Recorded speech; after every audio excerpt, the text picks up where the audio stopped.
सुप्रभात।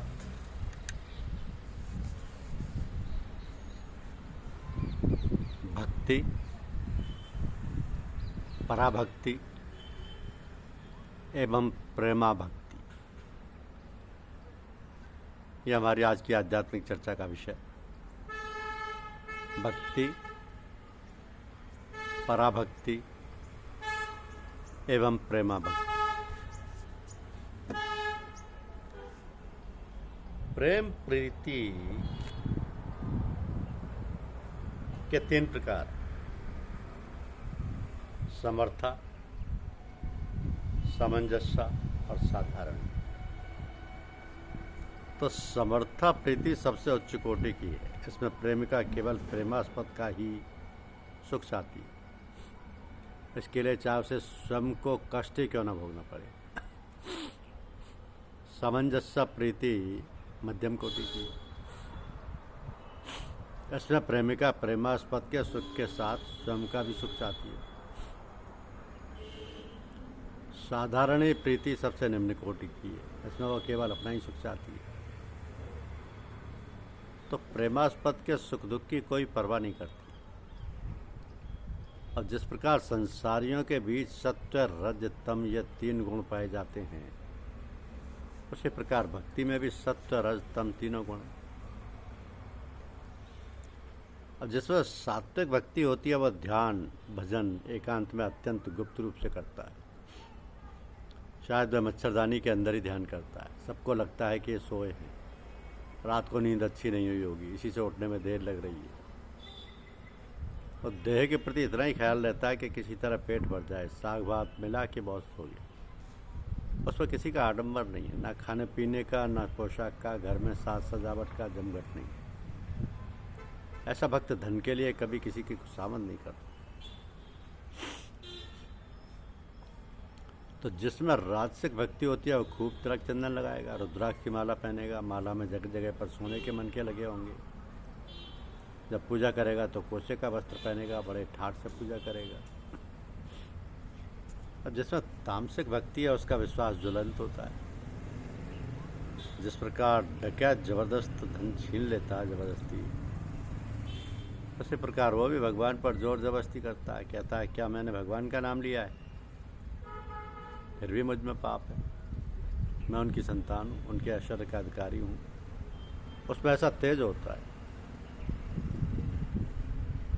तो भक्ति का तामसिक रूप भी होता है।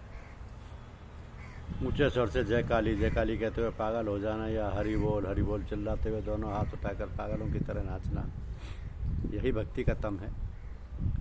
इस कलयुग में ऐसी उग्र तामसी भक्ति अधिक लाभदायक है। मंद मध्यम जप ध्यान की बजाय इस तरह की तीव्र भक्ति से अधिक शीघ्र फल मिलता है। भक्ति की आंधी से ईश्वर के दुर्ग का प्राचीर टूट जाता है। चित्त शुद्धि के लिए साधना का क्रम ही है। साधु का संग हो, ईश्वर विश्व में श्रद्धा हो, आदर्श के प्रति निष्ठा हो, ईश्वर पर भक्ति प्रेम हो, भाव्य ईश्वर में तन्मयता हो, महाभाव। जब भाव परिपक्व हो जाता है तो महाभाव होता है। तो महाभाव में भक्त उन्मत्त की तरह कभी हंसता है तो कभी रोता है। वह देवोत्पा के पार चला जाता है। उसे शरीर की सुध नहीं रहती। यह अवस्था साधारण जीवों की नहीं होती, अवतार महापुरुषों की होती है। फिर प्रेम भगवत भक्ति की सर्वोच्च अवस्था है। यह महाभाव के बाद ही आती है। इसके दो लक्षण हैं। पहला संसार का विस्मरण हो जाना, दूसरा स्वयं की देह का विस्मरण हो जाना। इस अवस्था में भक्त को भगवान के प्रत्यक्ष दर्शन होते हैं और इस प्रकार उसके जीवन का उद्देश्य सफल हो जाता है। शास्त्र में ये सब कर्म करने के आदेश हैं। इसलिए इस प्रकार की भक्ति को वैदिक भक्ति कहा जाता है। और एक किस्म की भक्ति है राग भक्ति।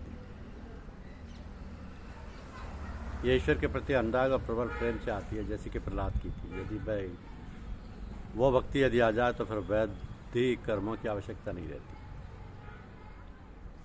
एक किस्म की भक्ति है जिसका नाम है वैदिक भक्ति। इतना जप करना होगा, इतने उपवास रखने होंगे, इतनी तीर्थ यात्रा करनी होगी, इतने उपचारों से पूजा करनी होगी, इतने बलिदान देने होंगे। ये सब वैदिक भक्ति है। ये सब करते करते धीरे धीरे रागा भक्ति आती है। जब ये रागा भक्ति नहीं आती तब तक ईश्वर लाभ नहीं होता। ईश्वर पर प्रेम होना चाहिए। जब संसार बुद्धि पूरी तरह निकल जाएगी, ईश्वर पर 16 आने मन आ जाएगा, तभी उनको पा सकेंगे। तो भक्ति दो प्रकार की है। पहली है वैदिक भक्ति, इतने उपचारों से पूजा करनी होगी, इतना जप करना होगा, पुनः शरण करना होगा इत्यादि, ये सब वैदिक भक्ति या शास्त्र विधानोक्त भक्ति हैं। इस वैदिक भक्ति के परिपक्व होने पर शुद्ध भक्ति या ज्ञान का लाभ होकर समाधि आती है। समाधि में जीवात्मा का परमात्मा में लय हो जाता है। समाधि के बाद जीव वापस नहीं लौटता। पर यह बात जीव कोटि के संबंध में है, अवतार या ईश्वर कोटि की बात अलग है। उनकी भक्ति वैदिक भक्ति नहीं, वह तो भीतर से स्रोत की तरह आती है, चैतन्य महाप्रभु की तरह। अवतार तथा ईश्वर कोटि भक्त में अनुलोम विलोम दोनों भाव पाए जाते हैं। वे समाधि में भी जा सकते हैं, फिर उतरकर ईश्वर के साथ दास वात्सल्य अन्य कोई भाव संबंध स्थापित कर सकते हैं और स्थापित कर भक्ति का आस्वादन भी कर सकते हैं। तो वो नेति नेति करते हुए एक के बाद एक सीढ़ी को पार कर छत पर पहुँचते हैं। फिर वहाँ जाकर वो देखते हैं कि छत जिन ईंट चूना बालू आदि चीज़ों से बनी है, सीढ़ियाँ भी उन्हीं चीज़ों से बनी।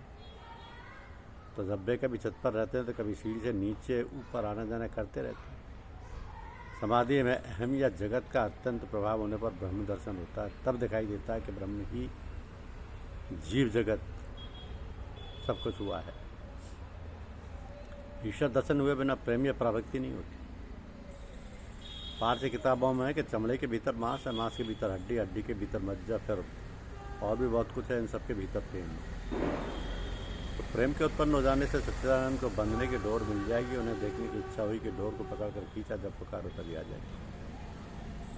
तो भक्ति के परिपक्व होने पर भाव आता है। भाव में साधक सच्चिदानंद में मग्न होकर निर्वाक निष्पन्द हो जाता है। इस भाव के भी परिपक्व होने पर महाभाव या प्रेम होता है। मानो भाव मानो कच्चा में और प्रेम पका हुआ। फिर आती पराभक्ति। पराभक्ति में साधक ईश्वर को अपने परम आत्मीय की तरह देखता है। श्री कृष्ण के प्रति गोपियों की भक्ति इस प्रकार की।